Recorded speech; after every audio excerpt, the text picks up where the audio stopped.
Hi hello. இன்றைக்கி பிக்யூன் சேனலில் நம்ம இந்த சுண்டக்காய் இருக்குல்ல, சுண்டக்காய் அது நம்ம கிடச்சிது அப்படின்னா சுண்டக்காவை குழம்பாகவும் வைக்கலாம். அதே மாதிரி ரொம்ப அதிகமாக இருக்குது அப்படின்னா நம்ம அதை வத்தலாகவும் யூஸ் பண்ணிக்கலாம். நம்ம சப்போஸ் நம்ம குழம்பு வைக்கிறதுக்கு டைம் இல்லை, அது ரொம்ப பழசாயிடும் அப்படின்னு நினச்சா அது நம்ம இப்படி வத்தலாக ரெடி பண்ணி வச்சுக்கலாம். பாருங்கள், இப்போ குழம்பு வச்சது போக மீதி இவ்வளோ சுண்டக்காய் எனக்கு அதிகமாக இருந்தது. இது ஆக்சுவலாக நாட்டு சுண்டக்காயெலாம் கிடையாது, ஹைப்ரிட் தான்.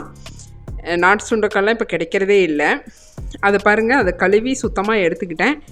அதை இந்த மாதிரி நான் ஒரு கட்டையை எடுத்து அதில் இந்த இடிகள் இருக்குல்ல, அதில் நம்ம இப்படி தட்டணும் அப்படின்னா, இல்லைன்னா நம்ம ஆட்டுக்கல் இருக்குல்ல, ஆட்டுக்கல் அதில் அந்த உரலில் நம்ம இப்படி இடிச்சு விட்டால் கூட அது அப்படியே உடஞ்சா போதுமானது. ரொம்ப உடஞ்சி சதசதன்லாம் பண்ணக்கூடாது. சும்மா ஒரே ஒரு குட்டு வச்சா அது அப்படியே உடஞ்சிரும். அதுக்கப்புறம் அது உடஞ்சதுக்கப்புறம் இப்படி எல்லா சுண்டைக்காயும் இதே மாதிரி நான் தட்டி எடுத்து வச்சுக்கிட்டேன். ரொம்ப சதசதன்னு பண்ணிடாதீங்க, சுத்தமாக அதில் ஒரு சத்தும் இருக்காது.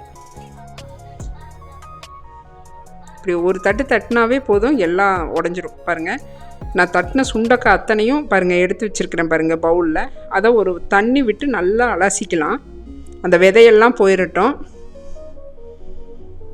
இதுக்கு நீங்கள் ஒரு சிலர் இந்த மோரில் ஊற வச்சு மோர் சுண்டைக்காய் செய்வாங்க. நாம் இது வத்தலுக்கு யூஸ் பண்ணுறோம். பாருங்கள், அந்த அதெல்லாம் தண்ணியில் நல்லா அலசி சுண்டைக்காயை எடுத்துக்கிட்டோம். அதை ஒரு தட்டில் அப்படி போட்டு நல்லா தண்ணி வடியிட்டுன்னு தட்டில் போட்டு அந்த நல்லா ஹோல்ஸ் இருக்கிற தட்டில் போட்டுக்கலாம். அந்த தண்ணி எல்லாம் வடிஞ்சு வந்துடும். பாருங்கள், இது அப்படியே ரொம்ப நேரம் விட்டிங்கன்னா கருத்து போயிடும். வெயிலில் வச்சு நல்லா காய விட்டு இப்படி எடுத்துட்டிங்கன்னா சுண்டை வத்தல் ரெடி. இது வத்தல் போடுறதுக்கும் சரி, எண்ணெயில் பொரித்து சாம்பார் சாதம், அப்புறம் மற்றது ரசம் சாதம், இதுக்கெல்லாம் பொரித்து இதில் உப்பு மிளகாத்தூள் போட்டு தொட்டுக்கிட்டு சாப்பிட்டோம் அப்படின்னா அவ்வளோ சூப்பராக இருக்குங்க. இது நீங்கள் வத்த குழம்பும் வைக்கலாம், பொரிச்சும் சாப்பிட்லாம். சுண்டைக்காய் உடம்புக்கு நல்லது, நல்லா அயன் கண்டென்ட் இருக்குது. எப்படி எந்த வகையில் எடுத்துக்கிட்டிங்கனாலும் சுண்டைக்காய் ரொம்ப நல்லது.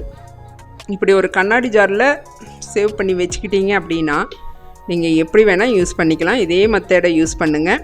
பிக்யூன் சேனலை லைக் பண்ணி